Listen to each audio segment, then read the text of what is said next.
सभी को इस महान पर्व के लिए आप सभी को बहुत बहुत शुभकामनाएं कि परमेश्वर आज के दिन परमेश्वर हमको जीवन दे और परमेश्वर सुनने और समझने की परमेश्वर हमको आशीष दे। और जैसा कि हम सब जानते हैं कि दुनिया इस पर्व को बड़े धूमधाम से मनाती है और हम ये जानते हैं कि आज के दिन हमारा मार्ग प्रशस्त हुआ, उद्धार का मार्ग परमेश्वर ने हमको दिया और परमेश्वर अपने आप को हमारे जीवनों में रिवील किया। और जैसा कि यूहन्ना की इंजील उसका 20वां अध्याय और उसकी 15वीं आयत में लिखा हुआ कि यीशु मसीह ने अपने आप को चेलों में प्रकट किया, अपने आप को रिवील किया और यीशु मसीह ने उनके आंसुओं को पोंछने की बहुत कोशिश की और उनको बार बार यीशु मसीह ने कहा कि तुम क्यों रोती हो। जो जीवता परमेश्वर है, आज भी हमारे मनों में परमेश्वर जीवता है, हमारे जीवनों में परमेश्वर जीता हुआ परमेश्वर है। हम जीवते परमेश्वर की प्रार्थनाएं और उसकी आराधना करते हैं। और उससे पहले यूहन्ना उसका 11वां अध्याय उसकी 35वीं आयत में लिखा हुआ कि अपने मित्र को परमेश्वर ने कब्र में से बाहर निकाला।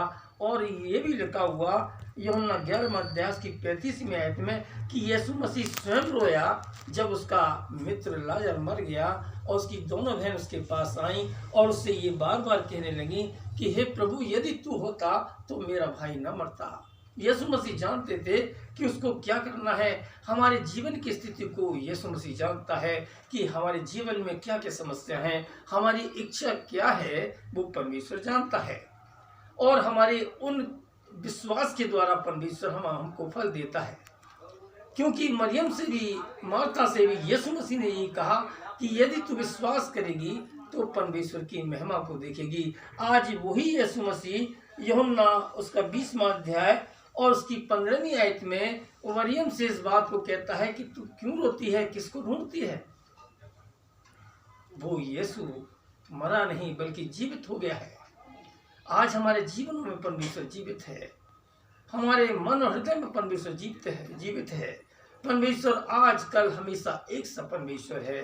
वो हमको जीवन देना चाहता है, हमारे आंसू पोंछना चाहता है, हमको खुशियां देना चाहता है, ताकि हम रोए नहीं बल्कि परमेश्वर की पुकार को, उसकी आवाज़ को, जिस तरीके से मरियम ने उसकी आवाज़ को सुना, जैसे कि मरियम से कहा कि हे रब्बूनी, उसने कहा कि हे प्रभु, तू क्या कहना चाहता है।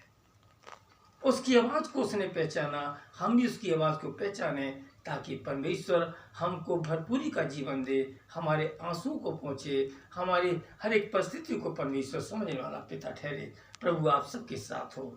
आमीन।